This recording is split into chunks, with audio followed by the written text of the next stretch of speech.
So I'm making a pretty tall cabinet. I've got it cut to width. Let me show you how we're going to cut it to length.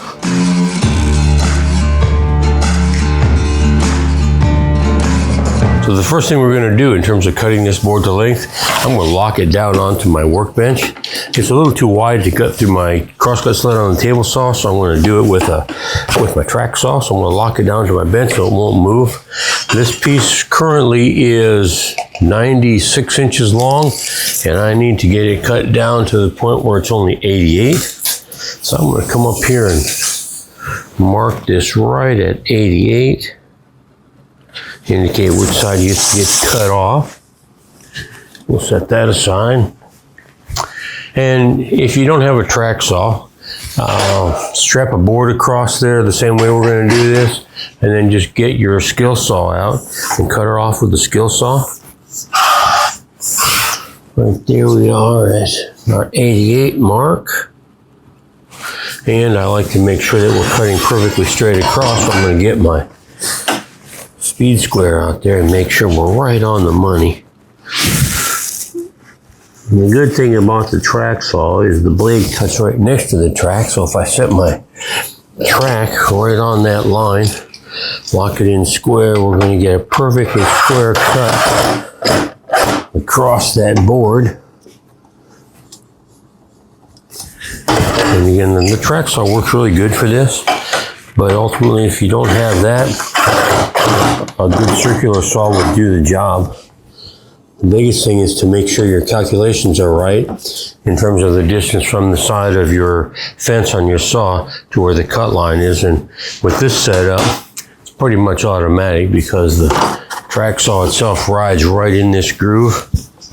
And I know my blade's going to come right up to that line, which is going to give us our perfect cut to length. I've got this connected. One thing I want to do is I want to lower that blade down there.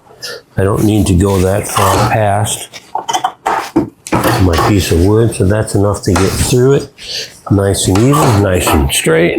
Set that in there, and we're ready to go. Let me grab my ears quick. We've got this connected to our dust collector, and it automatically fires up when we hit the switch on it. So it works out pretty well. So it'll collect almost all the dust and will prevent the noise from getting to us. Here we go. Nice straight cut across there. Fire it up, plunge it down in, run it across nice and easy.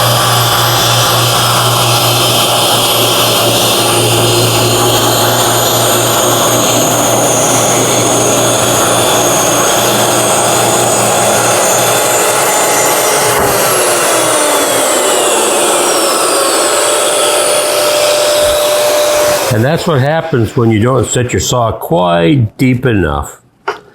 It didn't go all the way through, so now we get to do it again. Isn't that special?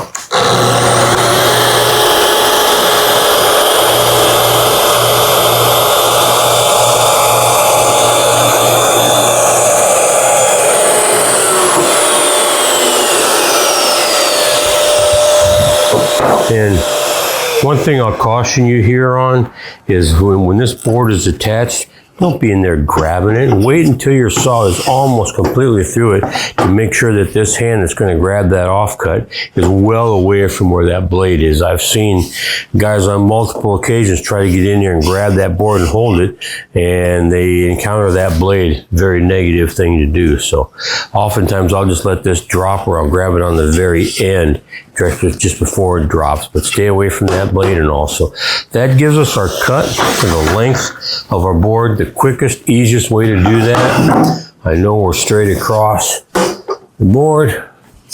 We can pop our clamps off of our track,